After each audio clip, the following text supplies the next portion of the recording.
Hello. So I was just reading an article about the drop-off in the literacy rates of Irish university students.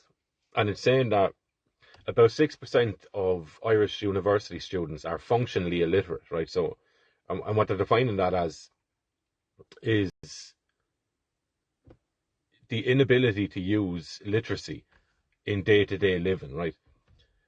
And that's interesting, right? Because you have previous studies that have shown Irish students to be near the top, if not the top, in regards to literacy. And if you look back over Irish history, so each nation would have their own kind of specialty, right? Um, go back to the Egyptians if you want, right? And their whole daily living was nearly an active ritual of their relationship with themselves, their nation, their pharaoh, their god king, right? And the theology that they abided by, right? Their whole world was seemed to be an active daily day-to-day ritual, right, in reverence of the macrocosm, right, the cosmos, and their role in it and the relationship between them, right. And then you look at Rome. So Greece obviously had the philosophy, the dramatic performances of plays, right, that sort of a thing. And Rome had the martial element mastered, right, the ability to cultivate, grow, and sustain a nation built on the idea or the belief that as a Roman, your role was to expand your empire, right? The eternal city, the ancient city, right? Expanded endlessly to a phenomenal degree, right? You look at Germany. Germany are an absolute endless well of philosophical speculation, right? Fantastic ideas and complex ideas, right, about what it is to think. And Ireland's right. You can look at England as nation builders as well, right?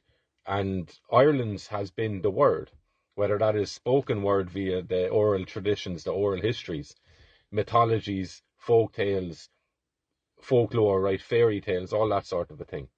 Germany are also included in that bracket as well, interestingly enough, right? So Ireland scoring high on, I suppose, international or European literacy rates, it's not so surprising, right? We punch above our weight in terms of what we contribute to humanity in regards to music, word, dance, the expressive elements of humanity, right? Um, Even our mythology, right? It's far more substantial than what it would be deemed expected from a nation so small, right? So when you're dealing with the literacy stuff, it's not so surprising that Irish people will continue to score high in that. But now there's a new study suggesting that we've fallen off of that. So there's either our achievement in our high literacy rates amongst or in comparison to other nations was bluff. It was all a lie, right? Uh, Academic styled manipulation of figures and numbers, right? Maybe. Or it was legitimate, but for some reason over the last few years, there's a fall off. So there's questions that need to be asked around that, right? Number one is based on if you have a system, a department, an organization, right, or whatever you want to call it. We'll take school, right? School's idea is to educate a child, given specific curriculum, right? But number one on that nearly is the ability to read and write, and then maths and to think logically and coherently, and to express yourself even, which isn't really, I don't know if it's coming into play in schools more in Ireland, but the ability to engage in an intellectual debate, a logical debate, and to argue not just the point you advocate for, but also the counter to that. That was non-existent in my school growing up. I've spoken to other people who suggested that was in their schools when they were growing up. That'd be great to see kids get engaged in that. But the function of the school and the education system is to educate and to develop abilities in children, right? To draw them abilities out and to teach when needed. So if you're looking at the literacy rates dropping off, first you look at the system and you look at how that has been run, right? How is it functioning, and how is it going about achieving the objectives that they declare that they're aimed at, right? So would the introduction of tablets, technology, will that have an impact on people's ability to read? So you could argue, well, it wouldn't, because you still need to know how to spell and how to identify spelled words or words that are spelled out in front of you. But we know technology offers shortcuts, right? So we have like predictive text. So when you write in something and you get the first 3 or 4 letters of the word kind of auto-fills, right? So you're only ever, the argument could be made, you're only ever getting into the habit of spelling the first half of words, right? And then over time, there'll probably be a falling away of the ability to finish a word in terms of spelling, because the technology does it for you, right? So does that have an effect on people's ability to read and write? Maybe. Is the teaching style different? Are kids being assessed sufficiently or efficiently enough to be able to spot weaknesses and to identify them, right? Or are teachers feeling a little bit hamstrung in identifying weaknesses in children because that might be perceived as bullying, right? Yeah, and there's a lot of this kind of thing, the red tape of how you go about identifying a weakness without a child feeling like they're being pinpointed or highlighted or exploited in some way, or the parents feeling that, right? Because no one wants to hear that their child is struggling in some way, right? A lot of people don't anyway. You should want to hear that, because you can address that then, and that's great, rather than just kicking the can down the road and 20 years later they grow up wishing that it was identified, right? So is it the technology they're using? Has the curriculum changed to such a degree that kids aren't getting what they need out of it? And it's only coming to the fore then in university when the onus is solely on them, right? So this is your work, you put it together, your name is on it, and now it's being assessed by an adult because you're an adult that has produced this work, and we're recognizing now that there's a literacy problem in 6% of people being functionally illiterate, right? So I suppose effectively what that means is, outside of the use of technology, are you able to put pen to paper and formulate your thoughts in a coherent way and spell them correctly, right? And construct sentences to convey the meaning that you wish to convey. Apparently 6% of people aren't able to do that in university. So then if you look at the system and you go, right, that all seems fine, that all seems above board, right?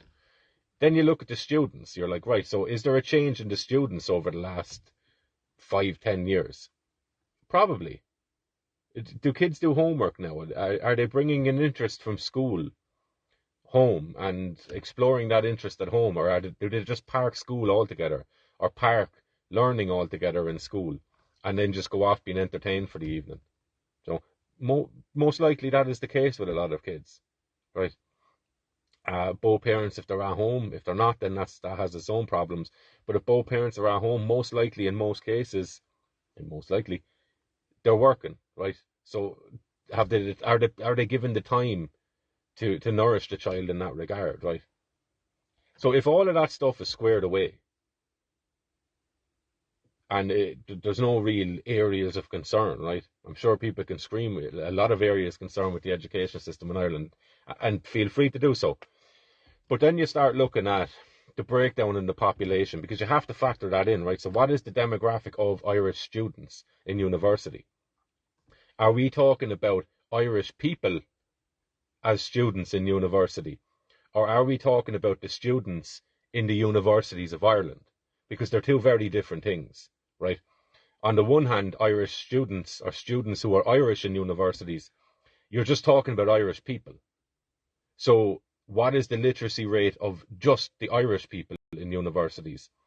And then you'd have to look at what is the literacy rate of other students who are not Irish in the universities in Ireland. And are we in these studies, are we combining both of them and then averaging it out amongst the Irish students? And would the combined factor of students who are not Irish, and their struggles with literacy, is that impacting on the averaging out over all students in universities in Ireland, right? So it could look like there is a fall off in Irish people's literacy rates when there may not be.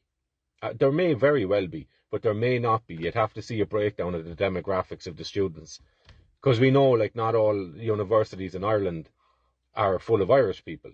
There's a lot of students that come from foreign countries to study in Ireland, because we've had a great reputation for education in Ireland, and this stretches back thousands and thousands of years, right? We've always had people coming from Greece, coming from Italy, coming from the continent, coming from France, England, to the continent, from the continent, sorry, to Ireland to study, right? In pre-Christian times even, and in Christian times too, right? They'd come and study at the monasteries and they'd bring their learning back, right? So Pythagoras was apparently spent some time learning from a Druid, right? So there's the connection there. It's a historical thing, and it's just a continuation of Irish people's status in terms of education and literacy. So, yeah, I'd like to see the breakdown of it. I'll have another read of a few things later, but it's just an interesting one to keep an eye on, because it brings up a lot more factors of the role of the child, or the effect of society on the child, and what the child is growing up to give back to society in Ireland, right? And if you've spoken to great old people, old Irish people are great for picking their brains a bit on things like this, right? When you ask them what do you think of today, right? What do you think of young people today? What's the difference between like a 13-year-old today and a 13-year-old from when you were growing up, right? It's great to mind their minds, and because they can give you context. They can give you real lived context and compare that to the life that you're living now and the things that you're seeing, knowing that one day you'll be the old person now, but you can do the work of an old person now by reflecting on what you're seeing now, right? And also taking the guidance and wisdom from those who've come before you, and they can share their knowledge and wisdom with you of what they've seen. What areas have gotten better in Ireland? What areas have seemed to have deteriorated over the generations, right? And are they confident in looking at this generation of young people and the ability they will have in regards to the stewardship of this country and nation going forward, right? So if you're blessed enough to have any grandparents or any old neighbours or anything like that, go and talk to them and mind their minds, right? And pull out the gold that's in it, because they're only too happy to share at times, right? Once you get them going, right? So what are your thoughts on that? Any parents in the conversation, especially parents that might have kids of like a staggered age group, right? So a 13-year-old, a 10-year-old, and a 5-year-old maybe, right? Have ye seen a difference in the response that your kids are having to the education system in Ireland? And if there is any fall off, what do you contribute that to? Outside factors of school or school itself? It'd be interesting to get this one going. So I look forward to hearing it.